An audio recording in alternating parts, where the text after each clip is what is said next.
What's up, everyone? Welcome back to another review. This time we're taking a look at Let's Be Cops. Alright, let's waste no time. Let's get right into it. Let's Be Cops tells the story of these two best friends named Justin and Ryan, who one evening get the idea to want to pretend to be cops. And from doing that, chaos and fun ensues. That's the overall story of this film. Overall, I like Let's Be Cops. This is not a perfect movie by any stretch of the imagination, but for what it is, I found this movie to be very, very enjoyable and a lot of fun. Damon Wayans Jr. and Jake Johnson as the two lead characters, they make this movie.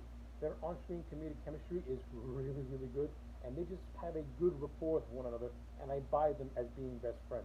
I like their individual stories, I like their individual stories and what they have to go through, and what they're going through, and what they have to prove to themselves. The character of Ryan, played by Jake Johnson, he is a washed up,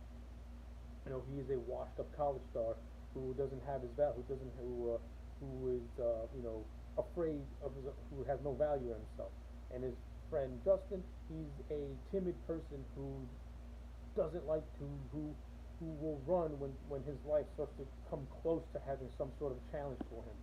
So by them becoming cops, it's kind of a way of them shedding out their insecurities and finding themselves. And with that aspect, I actually think the movie did a solid, good job at giving these guys their individual stories and giving them their own individual character arcs. Not only that, like I said, Johnson and Wayans, I thought they were just good all throughout this movie. Their comedic timing and comedic chemistry to me really, really worked.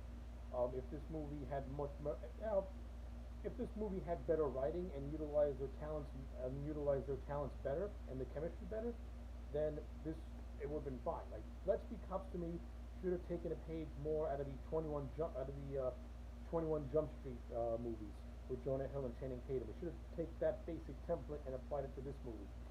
In some areas it gets it right, in other areas not so much.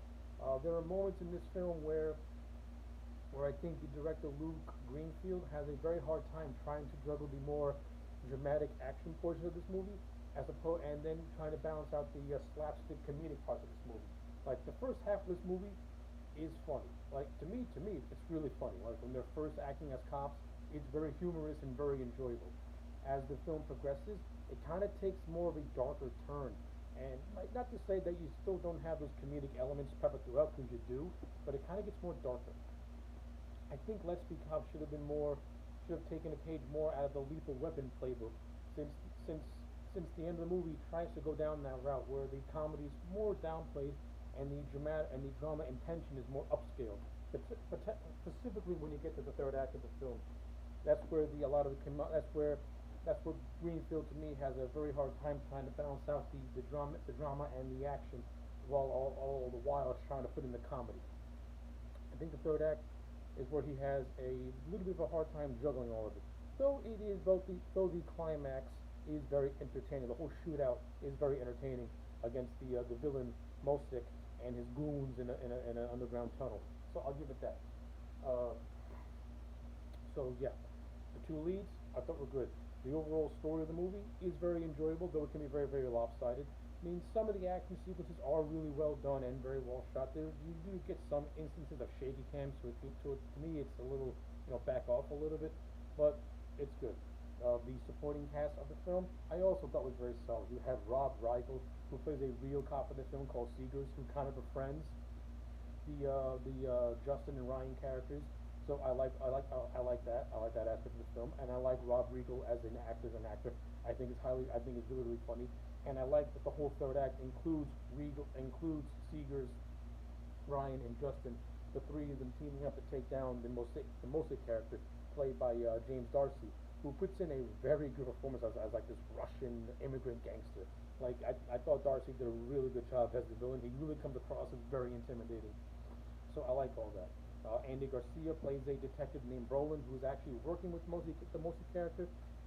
The Andy Garcia twist of the Now Andy Garcia's character as Detective Brolin comes in extremely late in the film, like very, very late in the film.